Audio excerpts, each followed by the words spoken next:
Dan Diego kabarnya seperti apa, komunikasinya kayak gimana? Puji Tuhan, anak-anak baik, masih komunikasi terus. Tadi juga pas jalan ke sini kan mereka baru mulai berangkat ke sekolah, itu juga WhatsAppan lah. Kita selalu ngobrol di grup atau video call gitu. Ya mereka menjalani rutinitas di sana, sekolah, latihan bola, dan ada berita yang mungkin agak nggak enak. Minggu lalu Leo cedera dan lumayan serius, tulang collarbone ya, tulang selangkanya patah di latihan, jadi harus recovery sekitar 5-6 minggu. Tapi nggak harus operasi kan Kak? Untungnya enggak. Jadi dari latihan langsung dibawa ke rumah sakit. Ya untung semua di sana klubnya sistemnya bagus ya.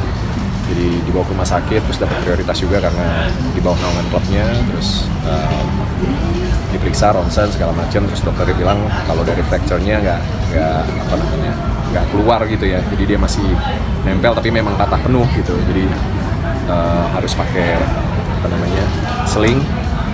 Terus dia 5 hari harus tidur dalam posisi duduk, nggak boleh rebahan, nggak boleh terlalu banyak gerak, nggak boleh bungkuk biar nyambungnya lurus gitu, jadi harus selalu tegap gitu.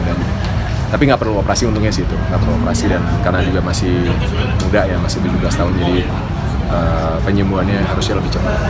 Sempat khawatir nggak sih sebagai ayah gitu? Pastilah, dan itu kan posisinya kalau mereka latihan tuh biasanya jam 7:45 tuh mereka latihan malam.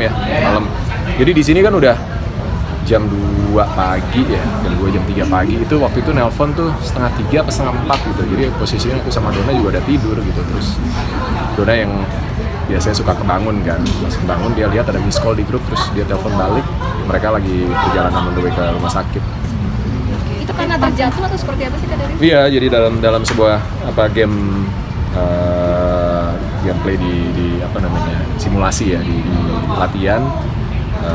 Dia intercept bola dari lawannya, terus dia keeping, dia lewatin, dia bawa bola ke depan, lawannya ngejar, terus masuk dari samping belakang dan posisinya mungkin nggak seimbang, jadi jatuhnya di bahu. Untuk recovery-nya sudah sejauh mana sekarang? Baru seminggu ya, di 3 hari pertama yang paling berat ya.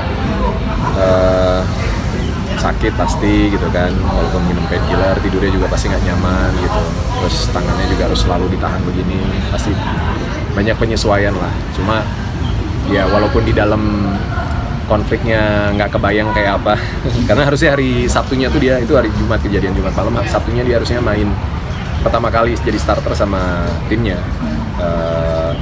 pertandingan persahabatan musim ini gitu, sebelum nanti persiapan buat liga gitu ya, karena kan anak baru dan kita gabungnya juga lumayan telat kan kemarin awal musim karena nunggu visa, jadi butuh waktu lebih lah untuk bisa dapat kesempatan gitu. Giliran mau dapat kesempatan malah cedera, jadi harus sabar. Tapi mamanya panik nggak dengan kabar Iyalah, itu? panik lah pasti, apalagi mamanya kan ikatan batinnya mungkin paling dekat ya sama anak-anak, pasti ya down juga. Cuma kan kalau di depan anaknya harus kelihatan kuat ya. Jurahin perasaannya sama saya. Oke. Tapi sempat terganggu aktivitas nggak sih? Karena anak kan jauh posisinya ya untuk ketika ada Ya, cedera. kita udah ngejalanin ini kan tahun keempat ya. Tahun lalu juga Diego juga sempat. Tahun pertama Diego sempat sampai nggak sadar di lapangan karena dia bawa bola di tackle sama lawan juga dari belakang juga, di tackle diambil, terus dia jatuh, lawannya jatuh nimpa kepalanya dia, jadi sempat kayak nggak sadar gitu, terus sampai di MRI segala macam, tapi untungnya nggak apa-apa. Itu juga jam 12 malam nelpon gitu, kalau di Prancis kan latihannya lebih sore. Ya panik pasti, dan ya selalu siap sih kadang untuk kalau ada yang emergency kita siap buat berangkat, walaupun amit-amit jangan sampai gitu. Kemarin karena juga ada sahabat kita kan, mama ibu yang ngurusin, dia juga udah tenang aja, ada gue yang ngurusin gitu, udah nggak usah panik, nggak usah nyusulin, biarin anaknya baik-baik aja kok. Nah, tapi ada traumatik sendiri nggak sih Kak? Maksudnya kan ini kan Diego juga pernah kayak gitu kan, maksudnya ada traumatik sendiri nggak sih? Kalau trauma sih enggak ya, trauma enggak, cuma bagaimanapun juga kan sebagai orang tua pasti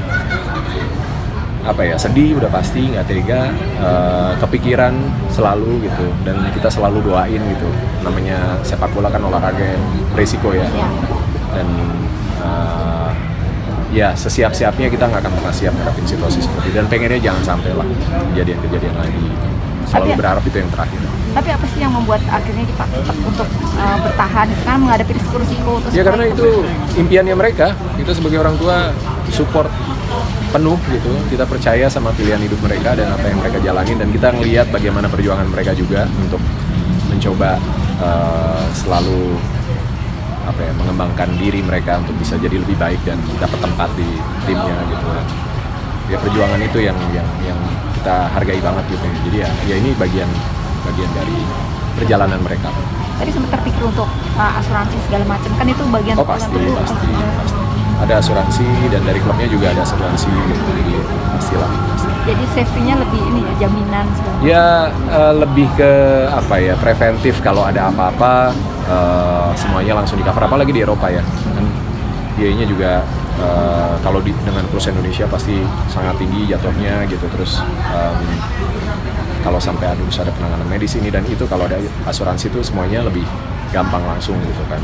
Kalau enggak kan repot, kita harus koordinasi dulu, kita di sini.